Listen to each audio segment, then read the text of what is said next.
Hi అండి, అందరికీ welcome to Vijaya vlogs అండి. ఈరోజు మన కర్రీ వచ్చేసి పొట్టేలు కాళ్ళు. చాలామందికి తెలిసే ఉంటుంది పొట్టేలు కాళ్ళు కర్రీ అండి. ఈరోజు ఎలా చేయాలో చూసేద్దాం, వచ్చేయండి. ముందు నేనైతే ఒక 6 కాళ్ళు తీసుకున్నానండి. అక్కడ ఆ సైడ్లో ఒక చిన్న హెయిర్ ఉంటాయండి. మీరు ఏం చేస్తారంటే మళ్ళీ స్టవ్ మీద పెట్టి కొద్దిగా వేడి చూపితే హెయిర్ అనేది పోతాయి. శుభ్రంగా మళ్ళీ చాక్తో గీకేస్తే హెయిర్ వచ్చేస్తాయి. తర్వాత శుభ్రంగా కడుక్కోండి. ఒక్కొక్క పీసే కడగండి, ఎందుకంటే ఎంట్రుకలు ఉంటాయి. కడుక్కున్న తర్వాత కొద్దిగా ఉప్పు పసుపు వేసి అలాగే ఒక 5 నిమిషాలు ఉంచండి. ఉంచిన తర్వాత మళ్ళీ కడిగి ఒక గిన్నెలో పక్కన తీసి పెట్టుకోండి. మీరు చూసి శుభ్రంగా కడిగి పెట్టుకోండి. కడిగి పక్కన పెట్టుకోండి. అలాగే స్టవ్ వెలిగించి నేనైతే కుక్కర్లో చేస్తున్నాను. ఆయిల్ కొద్దిగా వేయండి. అందులో చెక్క మొగ్గ ఇవన్నీ వేసిన తర్వాత ఒక 3 పచ్చిమిర్చి, కొద్దిగా ఆనియన్ వేసి, కొద్దిగా కరివేపాకు వేసి లైట్గా ఫ్రై అయినవ్వండి. ఫ్రై అయిన తర్వాత మనము కడిగి పెట్టుకున్నాం కదా కాళ్ళు కూడా వేసేసి ఒక 5 నిమిషాలు సిమ్లోనే కుక్ చేయండి. కుక్ అయిన తర్వాత ఉప్పు పసుపు వేయండి. నేను ఫస్ట్ ఎందుకు వేయట్లేదంటే ఉప్పు పసుపు మనకి కింద మాడిపోతుంది, స్మెల్ వచ్చేస్తుందని చెప్పి నేను తర్వాత వేసాను. ఉప్పు పసుపు వేసిన ఒక 2 నిమిషాలు ఫ్రై చేసి తర్వాత మీకు ముక్కలు ఎంతవరకు మునుగుతాయో అంతవరకే వాటర్ వేయండి. కొంతమందికి వాటర్ ఎన్ని వేయాలని చెప్పి తెలియదు కదండి.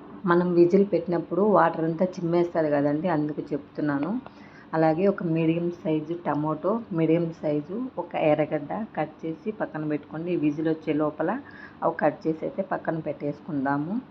నేనైతే మ్యాక్సిమం ఒక 10 విజిల్లు పైన రానిచ్చానండి. ఎందుకంటే మాకు ఇక్కడ ఫ్రెష్ దొరకవు, ఇక్కడ ఫ్రిడ్జ్లో పెట్టి ఉంటారు, ఎప్పటికప్పుడు తెలీదు. అందుకని 10 విజిల్లు పైనే వచ్చాయి. మీరు ఫ్రెష్ తెచ్చుకుంటే కన్నా ఒక 9-10 విజిల్స్ సరిపోతాయండి. కాకపోతే మనకి ఎంత మెత్తగా ఉడికితే అంత టేస్ట్ ఉంటుంది కూర. కుక్కరు ఆఫ్ చేసి పక్కన పెట్టేయండి. విజిల్స్ సరిపోయిన తర్వాత మరి ఇంకొక పాత్ర తీసుకొని అందులో కొద్దిగా ఆయిల్ వేసి మనం కట్ చేసి పెట్టుకున్న ఆనియన్ బాగా గోల్డెన్ కలర్కి వచ్చేంతవరకు వేపండి. వేగిన తర్వాత ఒక స్పూన్ అల్లం వెల్లుల్లి పేస్ట్ కూడా వేసి పచ్చివాసన పోయేంతసేపు వేపండి. తర్వాత టమాటో వేయండి. టమాటో వేసినప్పుడు ఉప్పు పసుపు కొద్దిగా వేయండి, ఎందుకంటే టమాటో తొందరగా మగ్గుతుంది. మీరు గుర్తుపెట్టుకోవాల్సింది ఏంటంటే సిమ్లోనే కుక్ చేయండి, ఎందుకంటే మాడిపోతుంది. టమాటో మగ్గిపోయిన తర్వాత మీకు కారానికి తగ్గ కారం అండి. మీరు ఎంత కారం తింటారో దాన్ని బట్టి కారం వేసుకోండి. 2 స్పూన్లు ధనియాల పొడి, ఒక చిన్న స్పూన్తో 1/2 స్పూన్ మిరియాల పొడి, అలా గరం మసాలా 1 స్పూను. టమాటో మగ్గిన తర్వాత ఈ మిరప్పొడి వేసి కొద్దిగా ఫ్రై అవనివ్వండి. వేయిన తర్వాత మీకు కావాలంటే పెరుగు కూడా వేసుకోవచ్చు. ఒక 2 స్పూన్లు పెరుగు అయితే నేను వేసాను. మీ ఆప్షన్ అండి, మీకు నచ్చితే వేసుకోవచ్చు, లేకపోతే స్కిప్ చేసేయండి. పెరుగు వేసిన తర్వాత చాలాసేపు స్టవ్ మీద ఉండకూడదండి.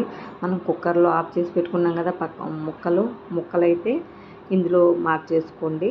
ఈ ప్యాన్లో వేసి మిక్స్ చేసేయండి. ఈ మసాలా తర్వాత ముక్కలు 2 కలిపేయండి. కలిపేసి మూత పెట్టి సిమ్లోనే బాగా ఉడకనివ్వండి.